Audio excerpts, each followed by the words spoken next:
వాళ్ళ చేతుల్లోనే థియేటర్లు అన్ని ఉన్నాయి. మెజారిటీ ఆఫ్ ద థియేటర్ వాళ్ళ చేతులు ఉన్నాయి. కాబట్టి నేను చెప్తున్నాను వాళ్ళ చేతుల్లో ఉన్నాయి. మరి వాళ్ళు తీసిన సినిమాలప్పుడు ఎందుకు రావు ఇవి? మొన్ననే దిల్ రాజు 2 సినిమాలు తీసిండు కదా. ఒక సినిమా పోయింది, ఇంకో సినిమా వచ్చింది. మరి దానిపైన పర్సెంటేజ్ ఎందుకో మాట్లాడలేదు. మరి కేతిరెడ్డి గారు దానిపైన ఎందుకో మాట్లాడలేదు. Right, okay okay okay. ఇప్పుడు ఆయన ఏంటి కేతిరెడ్డి గారు అంశం ఏముంది సంపద? మళ్ళీ నువ్వు ఇటు వస్తున్నావు. ఆయన చెప్పింది వేరు, నీకు రిజిస్టర్ అయ్యింది వేరు. సరే ఓకే, ఒక్క నిమిషం. ఓకే వెంకట్ గారు, సాయి వెంకట్ గారు, మొన్న మీరు నిర్మాతల మండలిలో ఉన్నానన్నారు కదా. పవన్ కళ్యాణ్ గారు లెటర్ రాశారు కదా, మన లెటర్ల మీద వీళ్ళ స్పందన ఏంటి? అంటే మేము ఫస్ట్ మీటింగ్, అంటే ఇది పవన్ కళ్యాణ్ గారి ఇష్యూ జరగక ముందు మొన్న జరిగిన మీటింగ్ ఇది. 21st రోజు మేము నిర్మాతలము ఈ ఫిలిం ఏంది, మన ఎగ్జిబిటర్స్ ఏంది ఇలా ఇవ్వడం ఏంది, న్యూస్ ఏంటి, June 1 నుంచి ఎందుకు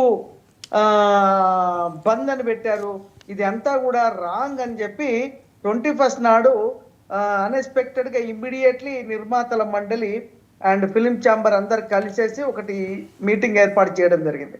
ఆ మీటింగ్ లో క్లారిటీ ఏంటంటే ఒకటే చెప్పారు, ఇది ఇప్పుడు ఇష్యూ కరెక్ట్ కాదు, నిజమే సమస్యలు ఉంటాయి, సమస్యల మీద డిస్కషన్ చేయాలి, దీని మీద ఏం ఉండాలి, ఇప్పటి వరకు ఉన్న పర్సంటేజ్ విధానం ఏంది, దీని అకౌంట్స్ ఏంది, ఎలా ఉంటే కరెక్ట్గా థియేటర్లు బతుకుతాయి. ఓకే, థియేటర్లు 2500 థియేటర్ నుంచి 1500 థియేటర్లు అయినాయి, ఓకే, కాంప్లెక్స్లు అవుతున్నాయి, ఓకే, రేపు సినిమా ఇండస్ట్రీ బతకదు, ఓకే, ఇంకో 5 సంవత్సరాల తర్వాత సినిమా పెద్ద స్క్రీన్స్ అనేవి ఉండవు, ఓన్లీ మల్టీప్లెక్స్లే ఉంటాయి అనే డిస్కషన్ జరిగింది. ఓకే, కానీ ఎప్పుడైతే సడన్ గా నిర్ణయం తీసుకోవడం June 1వ తేదీ నుండి ఇమ్మీడియట్లీ మేము థియేటర్ బంద్ చేస్తామనేది, ఇది మాత్రం 100% కుట్ర. రెండోది మేమేం క్లియర్గా చెప్పింది అందరం ఏమో యునానిమస్గా చెప్పింది ఏంటంటే, ఇప్పుడు ఎలా ఉన్న సిస్టమ్ అలాగే వెళ్ళాలి, దీని మీద కమిటీస్ వేసుకోవాలి, కమిటీస్తో మాట్లాడాలి. అసలు ఏ విధంగా అయితే ఇప్పుడు చిన్న సినిమాకి మేము చిన్న సినిమాలు ఉన్నాయండి, మా చిన్న సినిమా మేము రిలీజ్ చేయాలంటే మాకు థియేటర్లే దొరకవు. దొరికిన తర్వాత కూడా సినిమా దొరికితే రెంటల్ కట్టమంటారు, యూఎఫ్ కట్టమంటారు, డిజిటల్ కట్టమంటారు, క్యూబ్ కట్టమంటారు. అంటే ఒక చిన్న సినిమా రిలీజ్ చేయాలంటే ఓ 20 లక్షలు 30 లక్షలు మాకే ఉండాలి. మళ్ళీ థియేటర్ నుంచి రిటర్న్ వచ్చేది లేదు, ₹1 రాదు. సో దీనికోసం మేము సినిమాలు తీసి ఇంతమందికి అవకాశాలు ఇచ్చి కార్మికులకు భోజనం పెడితే ఇవాళ సినిమా రిలీజ్ చేద్దామంటే ఈ వ్యవస్థ ఎట్లయిపోయిందంటే, ఇంతకు ముందు మేము నెగిటివ్లో సినిమా తీసిన రోజులో థియేటర్కి నెగిటివ్ పంపించే మన నెగిటివ్ వెళ్ళేది సినిమాకి. అక్కడి నుంచి ఒక బాక్స్ అంటే మేము 20 బాక్సులు 30 బాక్సులు వేసుకుంటే 100 థియేటర్ నడుస్తూ ఉండేది. ఈ థియేటర్ నుంచి ఇంకో థియేటర్కి అలాగా ఆ రోజుల్లో మాకు కొంత డబ్బు రిటర్న్ వచ్చేది. బట్ టుడే ఏమైపోయిందంటే, మేము థియేటర్లో సినిమా రిలీజ్ చేయాలంటే చిన్న సినిమా అయితే యూఎఫ్ఓ క్యూబ్ మమ్మల్ని కట్టమంటున్నారు. కట్టమంటే ఈరోజు ఒక సినిమా రిలీజ్ చేయాలంటే మినిమంగా 20-30 లక్షలు లేని రిలీజ్ చేయలేని పరిస్థితి వచ్చింది. చిన్న సినిమా చేయాలి, సినిమా తీసాక రిలీజ్ చేయాలంటే ఇన్ని లక్షలు యూఎఫ్ఓ క్యూబ్ కట్టాలి.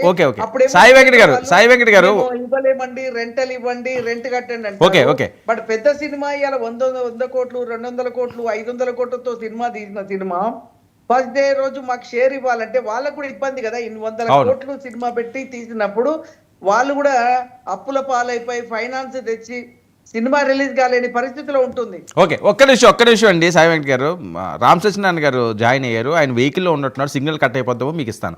రామ్ సత్యనారాయణ గారు నమస్తే. నమస్కారం అండి సార్. ఏంటి పరిస్థితి? అక్కడున్న మా మిత్రులందరికీ నమస్కారం. ఏం సార్, ఏం జరుగుతుందండి? సార్ ఏమి జరగదండి. ఇప్పుడు పవన్ కళ్యాణ్ గారు ఒక మంచి షాక్ ఇచ్చారండి. ఆ పవన్ కళ్యాణ్ షాక్ వల్ల ఇండస్ట్రీకి చాలా మంచి జరుగుతుందండి. యాక్చువల్ గా బంద్ అని చెప్పింది పవన్ కళ్యాణ్ గారి మీద కోపంతో కాదు.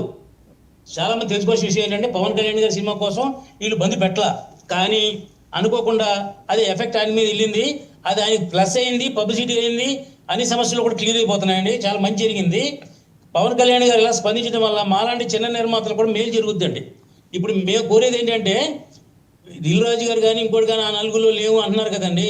అంటే ఆ నలుగురు అనేవాళ్ళు ఒకళ్ళు ఉన్నారన్న విషయం మీకు అర్థమైంది కదా ఇప్పుడు. అవును, అది ఆ నలుగురు వీళ్ళు లేకపోవచ్చు, మిగతా వాళ్ళు ఎవరు, అది అడగవలసిన బాధ్యత మీకుంది. రెండోది ఏంటంటే, కాదు వాళ్ళని అడగను, కానీ వాళ్ళని మిమ్మల్ని అడుగుతాను. ఎందుకంటే వాళ్ళకంటే ఎక్కువ సినిమాలు రిలీజ్ చేసింది మీరే కాబట్టి. ఆ నలుగురు ఎవరు చెప్పండి?